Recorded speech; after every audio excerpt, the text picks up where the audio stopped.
काशी नगरी में सुंदर भगवान की सेवा, अद्भुत कथा, राम कथा। हजारों लोग उस कथा में पधारते, सारा वातावरण राममय हो जाता और साक्षात वाल्मीकि जी के स्वरूप तुलसी बाबा जब व्यास पीठ पर विराजमान होते ना, तो महाराज कथा का आनंद ही कुछ और होता, कथा का भाव ही कुछ और होता। एक भक्त है, जैसे ही उसके कान में पड़ा कि महाराज काशी नगरी में तुलसी बाबा राम कथा का गायन कर रहे हैं। कथा दोपहर से प्रारंभ होती और सायंकाल विराम होता। रोज वह भक्त नाव में बैठता है, गंगा जी से पार होता है, काशी नगरी में प्रवेश करता है और कथा में पधारता है। बड़े मन से, बड़े भाव से भगवान की कथा को सुनता है। जब कथा पूर्ण हो जाती, विश्राम होती, जय जयकार करता, आरती करता है, प्रणाम करता है, प्रसाद लेता है और सांझ ढलते ढलते, सूरज ढलते ढलते अपने घर भी नाव में बैठ करके पार लग जाता, अपने घर भी चला जाता है। आज जैसे ही राम कथा के दिव्य प्रसंग में, आज जैसे ही भगवान रामलला सरकार का अवतार हो, समस्त अयोध्या वासियों ने धूमधाम से जैसे ही भगवान का स्वागत किया, भगवान को बधाई दिया ना, तो आज कथा सायं 6 बजे विराम नहीं हो रही है। जब रामलला सरकार का जन्मोत्सव मनाया गया तो वहां महाराज 1-2 घंटे और कथा बढ़ गई। भाव है, कृपा है, 1-2 घंटे और बधाई और आनंद और धूमधाम से सभी लोग जन्मोत्सव मना रहे हैं। वह भक्त आज विलंब हो गया और जैसे ही प्रसादी हाथ में लिया, तुलसी बाबा के पास चला गया, जहां पर वो उनका विश्राम स्थान, हाथ जोड़ लिया। बाबा, बड़ी अद्भुत कथा है, ऐसो लागे आपने इस कलिकाल में आपने इस कलिकाल में त्रेता युग को प्रकट किया। आपकी कथा को सुन के ऐसा लगता है कि काशी नगरी अवधपुरी हो गई। बड़ी ही अद्भुत कथा। लेकिन बाबा, आज हमारे सामने एक समस्या आ गई। क्या? आज रात हो गई, अब नाव गंगा जी के किनारे दिखलाई नहीं दे रही हो, अब हमें पार कौन लगाएगा? आज विलंब हो। कोई रात के समय नाव पर नहीं बैठाएगा, कोई नाव नहीं खेवेगा, कोई नाव से हमें दूसरे पार नहीं ले जाएगा। आज की रात भला अब हम विश्राम। तुलसी बाबा कहने लगे, भैया कौन सी बड़ी बात है? इसमें क्या दिक्कत, इसमें क्या चिंता है, क्या फिक्र है? अरे ये जो हमारी कुटिया है, बैठो, रात्रि में विश्राम करो, यही भगवान का भजन करो, यही भोजन पाओ, प्रसाद पाओ और आज की रात्रि का विश्राम यही कर लो। लेकिन महाराज जैसे ही तुलसी बाबा के शब्द कान में पड़े, हाथ जोड़ लिया, कहने लगे, नहीं महाराज, मेरी एक और समस्या है। क्या? बोले, जब मैं घर जाता हूं तो मुझे आपकी याद आती है, मुझे कथा की याद आती है, बार बार भगवान की कथा कानों में गूंजती है। कब? बोले, जब मैं घर जाता हूं और यदि मैं आपके पास ठहर गया, यदि आज की रात मैंने आपकी कुटिया में विश्राम कर लिया, तो पता है हमें भगवान राम की याद नहीं आएगी, हमें आपकी याद नहीं आएगी, हमें हमारे बेटे की याद आएगी, अपने बहू की याद आएगी, अपने परिवार की याद आएगी। यदि घर चला गया तो रघुनाथ की याद आएगी और यदि आपके पास ठहर गया तो यही मेरी समस्या है, मुझे अपने कुटुंब, अपने परिवार की याद सताएगी। और जैसे ही तुलसी बाबा ने सुना, कहने लगे, भैया ऐसी भारी समस्या? बोले, हाँ। तुलसी बाबा ने कहा, अगर ऐसी बात है तो देखो, तुम्हें भगवान की याद आनी चाहिए, तुम्हें राम की याद आनी चाहिए। इसके लिए जाओ, मैं यह प्रयास करता हूं कि तुम गंगा जी से पार हो जाओ और अपने घर पहुंच जाओ, क्योंकि यहां रहने से कोई फायदा नहीं है। जब यहां रह करके भी तुम अपने परिवार को याद करोगे तो इससे अच्छा है अपने घर। तुलसी बाबा ने एक पुड़िया दिया, एक कागज पर कुछ लिख दिया, उस पुड़िया मोड़ दिया, हाथ ले जाओ। जिस समय गंगा जी का नदी, जब गंगा जी के घाट पे पहुंच जाना तो तुम्हें किसी नाव की जरूरत नहीं पड़ेगी। इस पुड़िया को मुट्ठी से दबा लेना, वह जल तुम्हारे लिए स्थल बन जाएगा। गंगा जी के जल में सामर्थ्य नहीं जो तुम्हें डुबा दे, लेकिन हां यह पुड़िया तभी खोलना जब आप गंगा जी से पार हो जाओ। तुम्हें नाव का सहारा नहीं बनेगा, किसी को पाल लगाने की जरूरत नहीं पड़ेगी।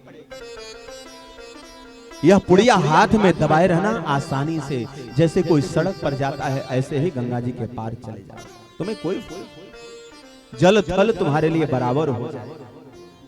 महाराज तुलसी बाबा ने वह पुड़िया हाथ में दे दिया और जैसे ही उस पुड़िया को मुट्ठी में दबाया और जैसे ही वह भक्त चल पड़ा, गंगा जी के घाट पर आया और जैसे ही गंगा जी की लहरों पर पैर रखता है ना, तो ऐसा लगता है जैसे यह जल नहीं, जैसे यह स्थल है।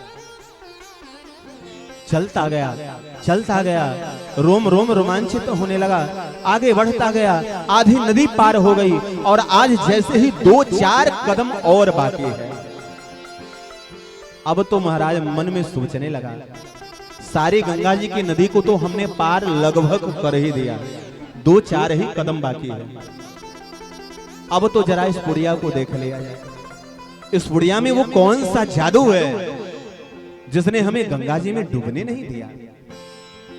देखिए तुलसी बाबा ने पहले से ही सावधान किया कि जब गंगा जी से पार जब तक हो मत जाना, तब तक इस पुड़िया को मत खोलना। लेकिन महाराज अभी पार नहीं हुआ, अभी 2-4 कदम बाकी है। अरे अब तो पार हो जाएंगे, अब कोई चिंता नहीं। जरा लाओ देखते हैं इस पुड़िया में ऐसा कौन सा जादू है। और प्यारे जैसे ही महाराज उस पुड़िया को खोलता है, उसमें कोई जड़ी बूटी नहीं है, उसमें कोई चमत्कार, कोई ऐसी वस्तु नहीं है। जैसे ही उस पुड़िया को खोलता है तो क्या देखता है, मात्र उस पुड़िया में राम नाम लिखा हुआ है। मात्र उस पुड़िया में राम नाम, मात्र राम नाम। और जैसे ही राम नाम पर नजर पड़ी, लिखे हुए नाम पर नजर पड़ी, वह 4 कदम जो बाकी था, किनारे पहुंचने वाला था, वही उसके लिए मझधार बन गया। ऐसा लगा जैसे डूब जाएगा, घबरा गया। और आज जैसे ही जल में डूबने लगा, अब तो महाराज कहता है, अरे अरे हे राम जी, डूबने से बचाओ, डूबने मेरे प्राण बचा लो। राम जी नहीं सुनने वाले।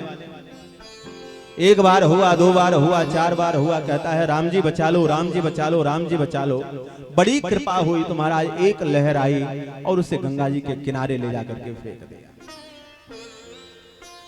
कब बोले, जब उस भक्त ने यह कहा, मेरे राम जी मुझे मत बचाओ, गंगा जी ने तभी उसे बचाया जब उसने यह कहा कि जो तुलसी बाबा के राम है वह मुझे बचा ले। जो तुलसी बाबा के राम है वह मुझे बचा ले डूबने से। और जब तुलसी बाबा का नाम मुख पर आया तो महाराज गंगा जी ने उसे किनारे पार लगा दिया, घर चला गया। और आज जैसे ही अगले दिन कथा में आया और जैसे ही दौड़ता हुआ कुछ घंटे पहले ही चला आया और अभी कथा आरंभ नहीं हुई, तुलसी बाबा के सामने जाकर के लौट गया, रोने लगा, कहने लगा, भगवान आपकी कृपा से मैं जल में डूबने से बच गया, लेकिन एक बात बताओ, हमारे साथ एक घटना घट गई। मैंने जब उस गंगा जी के पार होने में कुछ ही पल बाकी, मैंने आपके द्वारा दी हुई पुड़िया को देख लिया, मैं डूबने लगा। आपने कहा था कि पार लगने के बाद ही पुड़िया खोलना, लेकिन हमसे गलती हो गई। लेकिन बाबा एक बात बताओ, हम राम राम चिल्लाते रहे, डूबते रहे, लेकिन जैसे ही हमने ये कहा कि जो तुलसी बाबा के राम है वह मुझे डूबने से बचा लें, उस समय मैं गंगा जी से पार हो गया। एक बात बताओ, क्या आपके राम कोई और है या हमारे राम कोई और है? क्या आपके राम और हैं और हमारे राम और हैं? हमारे राम ने तो सुना ही नहीं, और जैसे ही आपके राम तुलसी बाबा का नाम लिया तो राम जी ने पार लगा दिया। तुलसी बाबा जैसे ही सुने हंसने लगे और कहने लगे, बेटा राम हमारे और तुम्हारे दो नहीं हैं। जो राम हमारे हैं वही राम तुम्हारे हैं, जो राम तुम्हारे हैं वही राम हमारे हैं। लेकिन हमारे जैसा विश्वास तुम्हारा राम नाम पर नहीं है। जिस दिन हमारे जैसा विश्वास तुम्हारा राम नाम पर हो जाएगा, उसी समय तुम्हारे राम हमारे राम बन जाएंगे और हमारे राम तुम्हारे राम। तो कहने का भाव क्या है प्यारे? कथा में तन नहीं, कथा में मन का होना जरूरी है। देखो, श्रोता वह नहीं होता, श्रोता की भी कई परिभाषा है। श्रोता वह नहीं होता जो महाराज आकर के पांडाल में सो जाए। हाँ, कुछ लोग तो इसीलिए सोचते हैं कहीं कथा हो पता लगाएं, घर में तो नींद आती नहीं। कथा में ऐसी कृपा भगवान की है, गजब की समाधि लगे महाराज। कुछ लोग तो ऐसे भी होते हैं महाराज, सबसे पहले पधारेंगे। मैंने सुना है मिश्रा जी के घर बहुत बड़ा यज्ञ होने जा रहा है, वृंदावन धाम से सभी भागवत सेवक आए हैं, पधारे हैं। देखते हैं पांडाल कैसा है, व्यवस्थाएं कैसी हैं, चेयर कितना है, सोफा कितना है, व्यवस्थाएं कितनी हैं और कथा कैसी हो रही है। तमाम तर्क। तो जो तर्क करता है प्यारे ना, उसे पता है क्या मिलता है? उसे महाराज मोती चूर वाला लड्डू ही मिलता है। हाँ, अब मोती चूर वाला लड्डू आप कहेंगे तब तो हमें भी तर्क करना चाहिए। बोले नहीं, जो तर्क करता है वह मोती चूर का लड्डू ही खाता है। कैसे? बोले एक विद्यार्थी तर्क शास्त्र पढ़ने गया, खूब मेहनत किया, खूब परिश्रम किया, सालों बिता दिया, तर्क शास्त्र में पारंगत हो गया, मेरिट पा लिया, हाथ में डिग्री आ गई और लौट करके घर पर आया। माँ ने बड़ी प्रसन्नता से बेटे का स्वागत किया। आहा, बेटा पढ़ करके आ रहा है, तर्क शास्त्र में पारंगत हो करके। माँ ने एक प्लेट में 2 लड्डू मोतीचूर का, जैसे ही बेटे के पास गई और ममतावश माँ कहती है, बेटा ये लड्डू ले, ये मेरी तरफ से तू मुख मीठा कर ले। बेटा तो महाराज पढ़ा लिखा है और पढ़ाई भी महाराज तर्क शास्त्र। कहता है, माँ तेरे हाथ में ये जो लड्डू है ना, यह कितना है? भैया ने कहा, अरे यह तो 1 2 लड्डू है। महाराज वह बालक कहता है, माँ मैंने तर्क शास्त्र की पढ़ाई किया है, मैं सिद्ध कर सकता हूं कि यह 2 नहीं, यह 3 लड्डू। बेचारी माँ उतनी पढ़ी लिखी नहीं थी। अरे बेटा, मानती हूं कि तू तर्क शास्त्र पढ़ करके आया है, लेकिन भला बता, मेरे हाथ में तो 2 ही लड्डू है, भला इसे तू 3 कैसे साबित कर सकता? अरे माँ, अब यही तो देखो हमारी पढ़ाई का कमाल। कैसे? बोले महाराज दोनों लड्डू के पास बैठ गए। पहली लड्डू को कहता है, माँ ध्यान से सुनो, यह हुआ 1, यह हुआ 1 पहला वाला, और यह हुआ 2। ठीक, यह हुआ 1 और यह हुआ 2। 2 और 1 मिलकर के कितना हुआ? बोले 3 हो गया। फिर महाराज पकड़ लिया। नहीं नहीं, माँ तो बेचारी चक्कर खा गई, बावली हो गई, माँ को कुछ समझ में नहीं आया। अरे बेटा यह 3 कैसे? यह तो 2 ही है। नहीं माँ देखो, मैं फिर से सिद्ध करता हूं, यह रहा 1 और यह रहा 2 और 1 कितना हुआ? 3 हुआ। बेचारी माँ समझ नहीं पाई। थोड़ी ही दूरी पर बाबूजी बैठे थे, और जैसे ही बाबूजी बैठे थे, यह दृश्य देख रहे थे, खड़े हो गए, बेटे के पास चले आए, कहने लगे, वाह बेटा, आज तूने हमारा दिल जीत लिया। ये तेरी माँ है, अनपढ़ है, गंवार है, इसे बहुत कुछ इसे ज्ञान नहीं है, ये क्या जानती है, इसको तो पता है 2 ही लड्डू, लेकिन तेरी बात मैं समझता हूं। आहा, तेरी बात मैं जानता हूं, यह 2 लड्डू नहीं, यह 3 लड्डू। अब बेटा एक काम करो। बाबूजी आगे बढ़ गए, पहला लड्डू माँ को खिला दिया और दूसरा लड्डू बाबूजी ने स्वयं खा लिया, और कहने लगे, बेटा जो तुम्हारा वाला तीसरा लड्डू उसे तुम खा लो महाराज। जो तुम्हारा वाला तीसरा लड्डू बचा है उसे तुम खा लो। तुम्हारी बात सही है, लड्डू 2 नहीं 3 है। तुम्हारी माँ अनपढ़ है, गंवार है, नहीं जानती है। मैं समझता हूं तुम पढ़े लिखे हो, एक लड्डू माँ को खिला दिया, दूसरा स्वयं खा लिया। कहने लगे बेटा तर्क शास्त्री, ये जो तीसरा लड्डू बचा है सो तुम। तो जिनके जीवन में तर्क होता है ना, उन्हें महाराज तीसरा लड्डू ही नसीब होता है। प्रेम से बोलो राधे राधे। जो तर्क करें वह श्रोता की परिभाषा नहीं है, जो आकर के बैठ करके अनेक प्रकार अपने मन को दौड़ाता रहे, जो कथा में ध्यान न दे। मन एव मनुष्याणाम कारण बंधन मोक्षयो। ध्यान दीजिए, यह मन ही जन्म भी दाता है और यह मन ही मुक्ति भी दाता है। मन के मारे मन के हारे हार है, मन के जीत। मन हार गया तो सब कुछ हार गए, मन जीत गया तो सब कुछ जीत गए। मन ही मोक्ष दिलाए, मन ही बंधन दिलाए, मन ही हंसा देता है और मन ही रुला देता है। श्रोता कौन है? बोले महाराज जो मन से जहां भी जगह स्थान मिले प्रेम से बैठे, इंतजार न करे। अरे हमारा तो न्योता ही नहीं, हमारे घर कार्ड ही नहीं आया।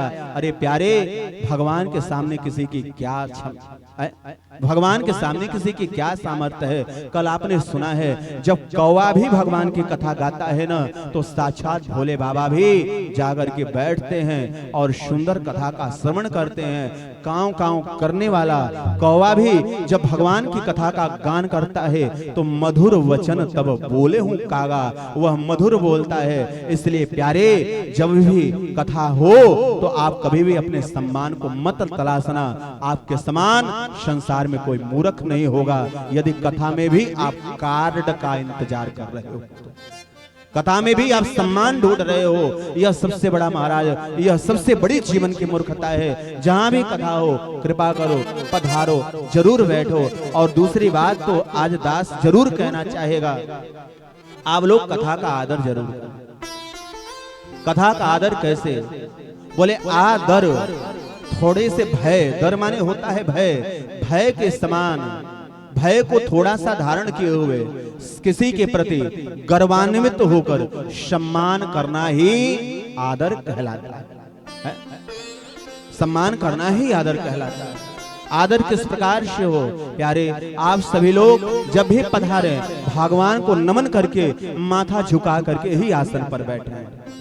भगवान तो ऐसे कृपालु हैं कि जब आप कथा में आते उस समय गोविंद का दर्शन नहीं होता।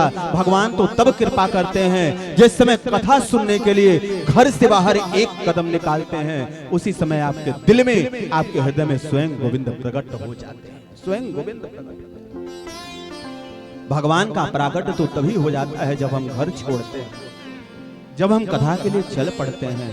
कथा का आदर तभी है आरंभ होने से पहले पधारें और विश्राम होने के बाद ही जाएं। अगर हम और आप कथाएं जीवन में ऐसे ही सुनते रहे तो गोविंद की कृपा तो आज खूब खूब बरस रही है। पहले जैसी कथाएं दुर्लभ नहीं है। आज तो महाराज घरों में बैठे हुए, महाराज मसलन के गद्दों पर लेटे हुए भी चैनलों के माध्यम से हम और आप कथा श्रवण कर रहे हैं। लेकिन संस्कार कहीं लुप्त न हो, ऐसा न हो। यह सौभाग्य, यह कृपा आने वाले पीढ़ी को तरसना पड़े। इसलिए कथा की मर्यादा, कथा का आदर जरूर करें। भगवान को स्मरण प्रणाम जरूर करके ही कथा में बैठे। यही आपका आचरण, यही आपका स्वभाव, यही आपका चरित्र आपके भावी पीढ़ी का यही मंगल करेगा। यही उसकी आयु, यश और कीर्ति को बढ़ाने वाला होगा और यही आने वाले समय में आपके पीढ़ी के लिए रक्षा कवच भी बनेगा। आने वाले समय में आपके लिए, आपके पीढ़ी के लिए यही रक्षा कवच भी बनेगा। महाराज, कथा अब की बार मन से हुआ। समस्त ग्रामवासियों को आज गोकर्ण जी महाराज ने दूसरी बार कथा सुनाई।